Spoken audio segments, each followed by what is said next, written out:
আসসালামু আলাইকুম। আমার ইউটিউব চ্যানেল যেটা আমার ২য় ইউটিউব চ্যানেল সেখানে আপনারা আমার এই লাইভ দেখছেন এবং ফেসবুক পেজ এই ২ টা থেকে লাইভে আসলাম। কারণ লাইভগুলো যাওয়ার সাথে সাথেই বিশাল চক্র পেছনে লেগেছে। তারা এটার আ রিপোর্ট করছে। তো যে কারণে মেইন চ্যানেলটাকে আপাতত একটু সেভে রাখতে চাই লাইভ টাইপ থেকে। যাই হোক যারা আ দেখছেন আমার এই চ্যানেলটাতে যারা লাইভ দেখছেন তারা এটা উম আ আপনাদের পরিচিত যারা আছে তাদেরকে জানিয়ে দিতে পারেন যে এই চ্যানেলটা আমার।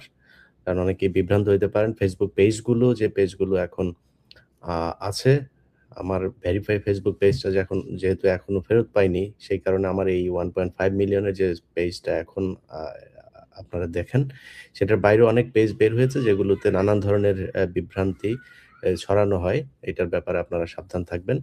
আমি যদি নতুন কোনো পেজ বা YouTube চ্যানেল করি সেটা নিশ্চয়ই আমি আমার YouTube চ্যানেল যেটা আছে সেখানে পোস্ট করে আপনাদেরকে জানাবো এবং আমার পেজ যেটা এখন 1.5 মিলিয়নের আছে সেটাতে আপনাদেরকে জানিয়ে দেওয়া হবে।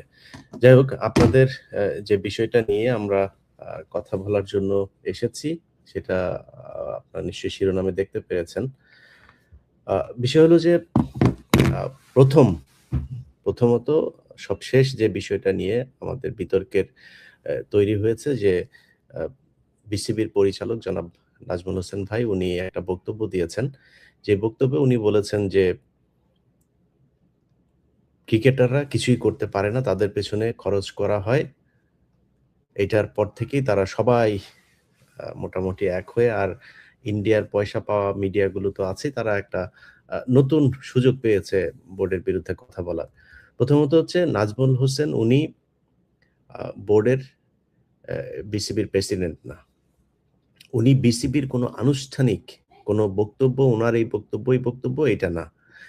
দ্বিতীয়ত হচ্ছে উনাকে এই ক্রিকেটাররা উনি ১ম যেই কথাটা বলেছিলেন যে, "ভারতের দালাল তামিম ইকবাল।" এই কথাটা বলার পর থেকে উনার বিরুদ্ধে ক্রিকেটাররা সবাই বলব না, একটা অংশ যাদের এই যে সবচেয়ে বেশি ফালাফালি করে যেটা মিঠুন।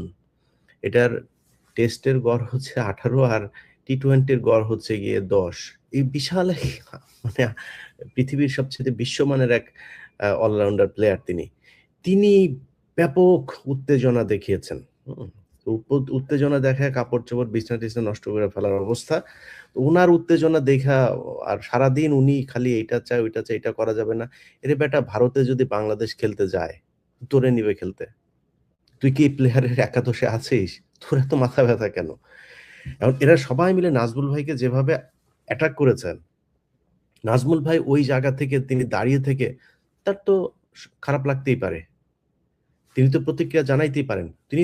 তিনাকে চারিদিক থেকে যেভাবে চেপে ধরা হয়েছে সেটার প্রতিক্রিয়া তিনি জানিয়েছেন। এখন বলতে পারেন যে একজন বিসিবির বোর্ড পরিচালক তিনি তো ক্রিকেটারদেরই অভিভাবক। তিনি কি এটা বলতে পারেন কিনা? হ্যাঁ, ক্রিকেটের অভিভাবক হয়ে তিনি তাদেরকে শাসনও করতে পারেন, আদরও করতে পারেন, সবই করতে পারেন। কিন্তু যেই কথাটা মানে বিসিবির পরিচালক, উনি আজকে আছেন, কালকে নাই, গতকাল ছিল না, আগামীকাল থাকবেন না। উনার মুখ থেকে কেন বলতে হবে এটা? আপনি ক্রিকেটার, আপনার তো দেশের প্রতি বুকের মধ্যে হাত দিয়া তারপরে ওই যে রবীন্দ্রনাথের চুরি করা গানটা গান। তো এই আপনি যেভাবে ভাব দেখান আপনি বিশাল দেশপ্রেমিক। ইন্ডিয়া যখন মুস্তাফিজকে বের করল, কয়জন ক্রিকেটার এটাকে নিয়ে ভারতের বিরুদ্ধে কথা বলেছেন? কয়জন ক্রিকেটার এই তামিম যিনি কিনা এত দেশপ্রেম দেখাইতে আসলেন, তিনি প্রতিবাদ করেছেন ভারতের এটা? করেন নাই। এখন উনাদের মূল কি চাহিদাটা কি? চাহিদাটা হচ্ছে উনারা খেলতে যাবেন। খেলতে গেলে কি হবে? খেলতে গেলে টাকা-পয়সা পাবে। না খেললেই তো ম্যাচের ফিটা পাবেন না। আর তামিম ইকবাল তারপরে এই যে আজকে বাংলা এডিশনে একটা আ করা হয়েছে আপনার খালেদ মাহমুদ সুজন। তার যে ২,৫৮ না ৫৭ লাখ টাকার যেই চুরি করা, এইটার প্রতিবেদনটা দেখানো হয়েছে। সেখানে বিসিবির নথি দেখানো হয়েছে। তো এই চোরেরা এদেরকে টাকা-পয়সা দিয়া তারপরে ভারত পালে। পাইলে তারপর যখন তাদের সুযোগ সুবিধা মতো এরকম কিছু আপনার সুশীলও আছে দেখবেন। এসব সুশীলরা আপনি ভারতে যখন গরুর মাংস খাওয়ার কারণে একটা মুসলমানকে পিটায় মেরে ফেলা হয়, কোনো সমস্যা হয় না। কিন্তু উনাদের সমস্যাটা কোথায়? সমস্যা দেখবেন বাংলাদেশে যদি নাকি কোনো আওয়ামী লীগ করে, কাউকে যদি নাকি কারোর উপর কোনো অত্যাচার হয়, তিনি যদি হিন্দু হয়ে থাকেন, তখন উনারা সংখ্যালঘু নির্যাতনে চলে আসেন। অথচ এই সংখ্যালঘু পরিচয়ে গেল 15 বছর বাংলাদেশের আলেমদের উপরে, মুসলমানদের উপরে কি পরিমাণে নির্যাতন হয়েছে। এই গেল 54-55 বছরে কতজন হিন্দুকে আপনার গুম করা হয়েছে? কতজন হিন্দুকে খুন করা হয়েছে? আর মুসলমান কয়জনকে খুন করা হয়েছে বলেন? এরা এই চিত্রটাও ভারতের সামনে তুলে ধরে না। যেই ক্রিকেটাররা আজকে বিশাল দেশপ্রেম দেখাচ্ছেন, আপনারা কি জানেন আইসিসি সবশেষ বিসিবির সাথে যেই মিটিং করেছেন, সেই মিটিংয়ে আইসিসি বিসিবিকে কি বলেছেন? আমি প্লেয়ারদের কাছে এটা শুনেছি, অতএব সব প্লেয়ারই তো জানেন বিষয়টা কি হয়েছে। সেখানে বাংলাদেশকে বলা হয়েছে আমরা নাকি এক্সট্রিমিস্ট কান্ট্রি। আমাদের দেশে নাকি সব এই কি বলে এই জঙ্গিরা থাকে। আমাদের দেশে জঙ্গিদের ব্যাপারে আমরা কথা বলি না তাদের। তো বিসিবি থেকে জবাব দেওয়া হয়েছে যে বাংলাদেশের জঙ্গিরা যদি থেকে থাকে, জঙ্গিদের কারণে তো ভারতের ক্রিকেটারদের আসতে কখনো কোনো সমস্যা হয় নাই। বা তারা যদি কিছু বলেও থাকে বিসিবি তো কোনোদিন তাদের কথা শোনে নাই। কিন্তু এই বিসিসিআই কি করেছে? বিসিসিআই তাদের দেশের এই শিব কি বলে ওদের? আর হইল গিয়া এই যে মোদির দল বিজেপি, শিবসেনা, বিজেপি এদের কথায় তারা প্লেয়ারকে বের করে দিয়েছেন। আপনারা তো শুনেছেন আপনারা রাষ্ট্রীয়ভাবে জঙ্গি রাষ্ট্র। রাষ্ট্রীয়ভাবে আপনারা জঙ্গিদেরকে লালন-পালন করেন। আজ পর্যন্ত গরুর মাংস খাওয়ার কারণে যাদেরকে পিটিয়ে মারা হয়েছে তাদের বিচার হয়েছে কোনো? তারা এইভাবে অপমান করে এবং তুচ্ছ-তাচ্ছিল্য করে কথা বলে তারা সবশেষ মিটিংটাও করেছেন। মানে ওরা হইলো গিয়ে রাজা আর এই দেশের মানুষ সব প্রজা। এরকম একটা চাকর-বাকরের মতো আচরণ কইরা। এগুলো প্লেয়াররা জানে না, এগুলো তামিম ইকবাল জানে নাই, এই মিঠুন জানে নাই, এগুলো অন্য প্লেয়াররা জানে নাই। তাদের গায়ে লাগে না। তারা প্রতিবাদ করেছে। মানে সবাই একটা থাকে আইপিএল এ যদি ডাক না দেয়, আমরা যদি ইন্ডিয়ার বিরুদ্ধে কথা বলি আর কিছু আছে নগদ টাকা পেয়ে তারপরে তাদের পক্ষ হয়ে কথা বলে। এইটাই হচ্ছে মানে বাস্তবতা। এখন নাজমুল হোসেন ভাই যেটা বলেছেন, যে কথাটা বলেছেন। আমি এতক্ষণ যা বললাম, ইট সিমস লাইক আমি নাজমুল ভাইয়ের কথার বিপরীতেই বললাম। কিন্তু এবার এবার আসল পয়েন্টে আসেন। বাংলাদেশের পরে আফগানিস্তান খেলা শুরু করেছে। বাংলাদেশের পরে আয়ারল্যান্ড এসছে। তাদের সাথে ম্যাচ হারে না? নিয়মিত হারে, তাও নিয়মিত। আফগানিস্তানের কাছে আপনার ইয়েও হয়েছে, কি বলল ওটা? আ হোয়াইট হাউস ওয়াশও হয়েছে। এই বাংলাদেশ। আপনারা যেই খেলা করেন, আপনাদেরকে যেই সুযোগ সুবিধা দেয়া হয়, ওইটার ধারে কাছে আছে? এতদিনে আপনাদের অন্তত বিশ্বকাপে গিয়ে সেমিফাইনাল, ফাইনাল নিয়মিত খেলা উচিত। আপনারা কি করেন? একজন যদি আউট হন, মনে হয় সব লাইন ধরে বিকাশের পেমেন্টের মতো একটার পর, পর একটা পড়তে থাকেন। তা আপনাদের বিরুদ্ধে কথা বলবে না? বিসিবি বোর্ড পরিচালকরা কথা বলবে না? বিসিবির প্রেসিডেন্ট কথা বলবে না আপনাদেরকে নিয়ে? সমালোচনা করবে না? সমালোচনা তো করবে, সমালোচনা দিতে হবে। আজকে যদি মনে করেন, আপনারা এই যে যাওয়ার জন্য এত ফাল পাড়তেছেন না ইন্ডিয়াতে, সব ভয়-টয় সব দূর করে আপনারা গেলেন। গিয়া যে গোহারাটা হারবেন ইন্ডিয়াতে, পাবলিক যে আপনাদের তখন কি করবে এটা বুঝতে পারছেন? স্টেডিয়ামে পাবলিকের পকেটের টাকা দিয়ে আপনারা খেলেন। বাংলাদেশের জনগণের টাকায় আপনারে কোটি, কোটি টাকা দেওয়া হয়। বেতন দেওয়া হয়, বিভিন্ন সুযোগ সুবিধা দেওয়া হয়। একটা ম্যাচ হারলেই ২ কোটি উ তারপরে এই যে ওই যে কি বলে অ্যা প্লট, এগুলো কি আপনার বাপের টাকা? শেখ হাসিনার বাপ দিত? বাংলাদেশের জনগণের। সেই টাকা আপনাদেরকে দেওয়া হয়। তো সেই টাকা নিয়ে আপনারা খেলা করেন, আপনার দেশের প্রতি দায়বদ্ধতা নাই। যা মনে চায় তাই করেন। স্টেডিয়াম থেকে একটা কেউ কিছু বললে তারে আবার মারতে যান। এত ভাব মারলে তো হবে না। আর আপনারা এত ভাবের প্লেয়ার হয়েও যান নাই যে আপনারা ভারত, অস্ট্রেলিয়া, সাউথ আফ্রিকা, ইংল্যান্ডের মতো বিশাল, বিশাল দল নিয়মিতভাবে আপনারা ভালো খেলে যান। আপনাদের কোনো ধারাবাহিকতা নাই। আপনারা খেলেনও না ভালো।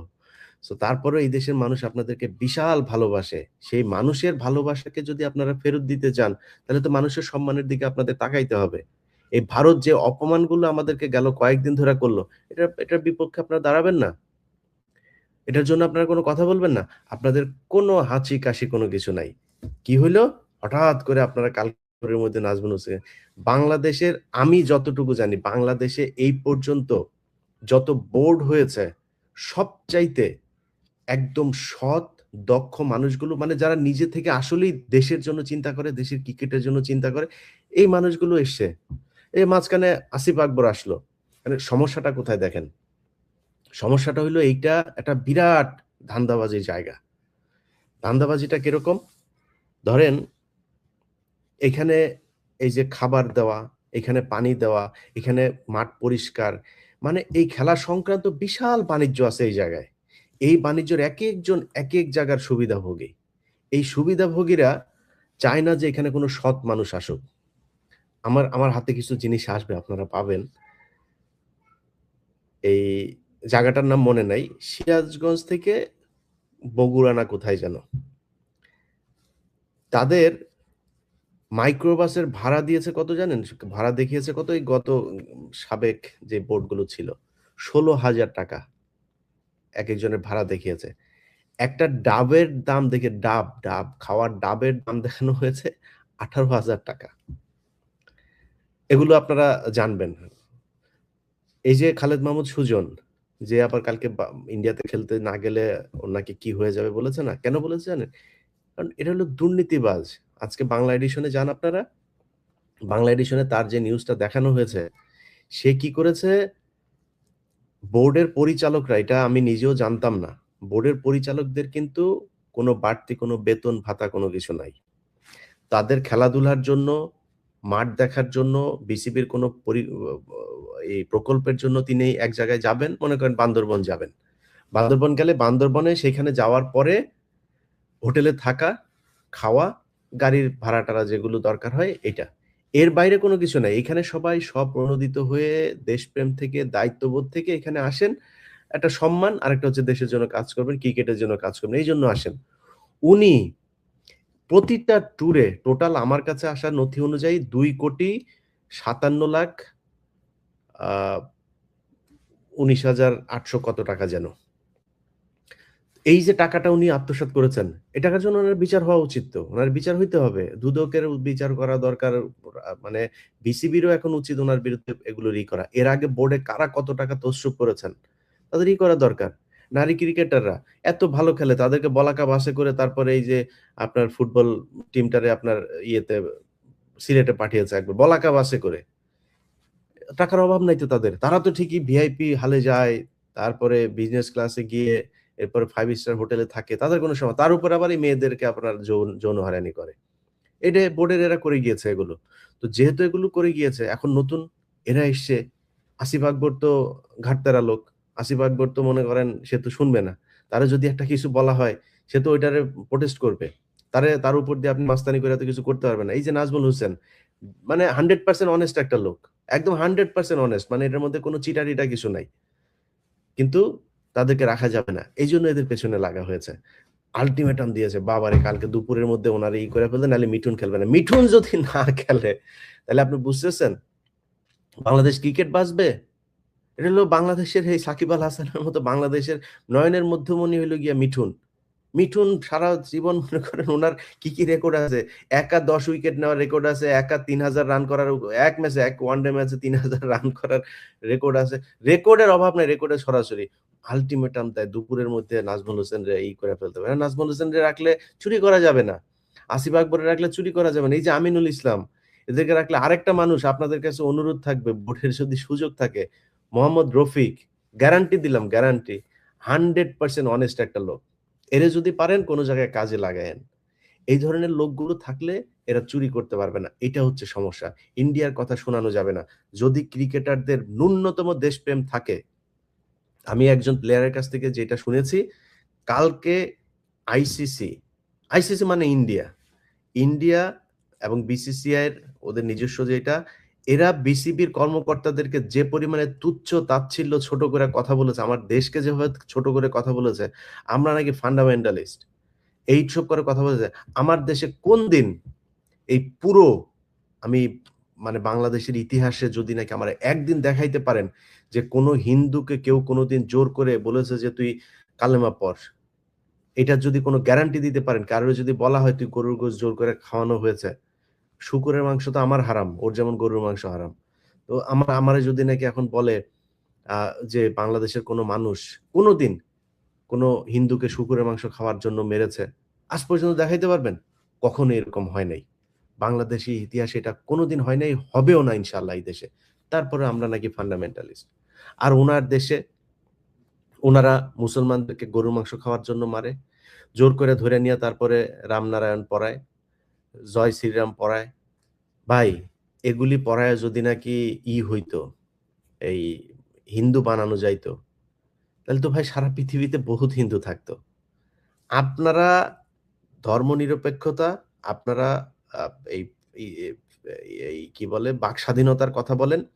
ডাক্তার জাকির নায়ক এ তো মনে করেন আ মানে উগ্র কথাবার্তা বলে নাই। তাই না? আপনাদেরকে বুঝায়ে তারপরে তারা ধর্মীয় ব্যাখ্যা দিয়ে comparative religion নিয়ে তিনি পড়াশোনা করেছেন। তিনি এইটা নিয়ে করেন। আপনার ধর্ম নিয়ে কটাক্ষ করেও কিছু বলে নাই। আপনি যখন তারে কটাক্ষ করে কিছু বলেন যে রাসূল সাল্লাল্লাহু আলাইহি সাল্লাম বিয়ে করেছেন, কেন এতগুলো আপনারা যদি নাকি রাসূল সাল্লাল্লাহু আলাইহি সাল্লাম বিয়ে যদি নাকি ৪ টা কইরা থাকেন, আপনাদের ৪০,০০০ করার মতো দেব-দেবী আছে। ৭০,০০০ করার মতো আছে, ৬০,০০০ করার মতো আছে।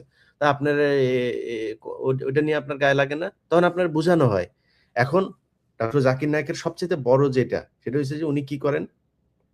উনি বলেন যে অ্যা অ্যা কোরআন, কোরআনের মানে একদম সত্যি উনি সরাসরি স্বীকার করেন যে কোরআনে এখন পর্যন্ত ৮০ ভাগ সত্যতা সায়েন্সের সত্যতা পাওয়া গিয়েছে।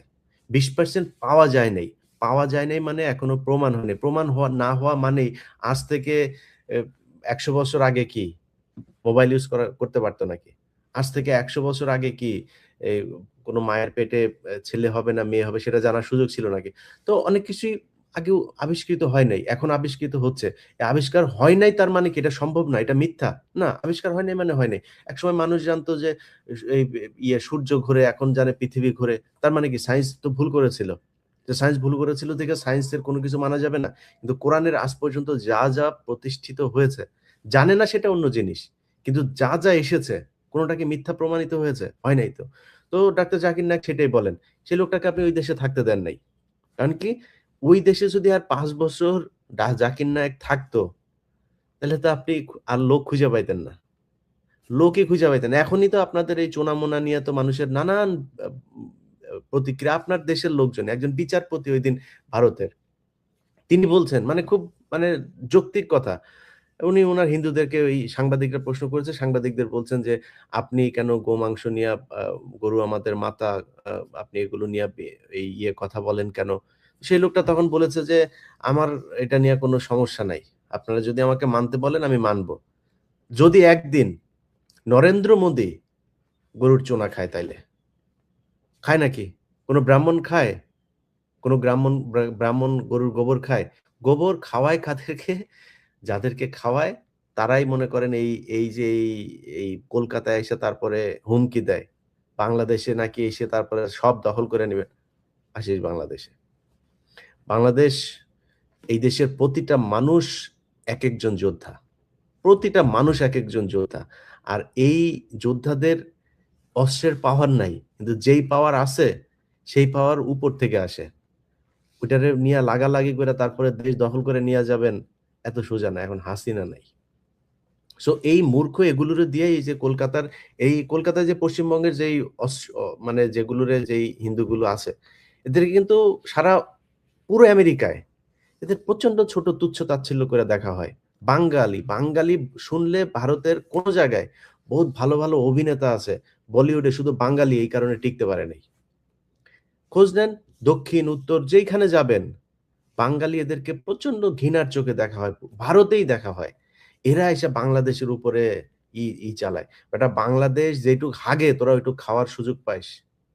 বাংলাদেশী মানুষের জীবনযাত্রা সম্পর্কে তোদের কোনো আইডিয়া আছে? তোদের ওইখানে তো মানে এই আমার তো পাশে, তাই না? আমি তো জানি ভারতের কি অবস্থা। ভাই আমার ফ্যামিলির লোক গিয়েছে ভারতে।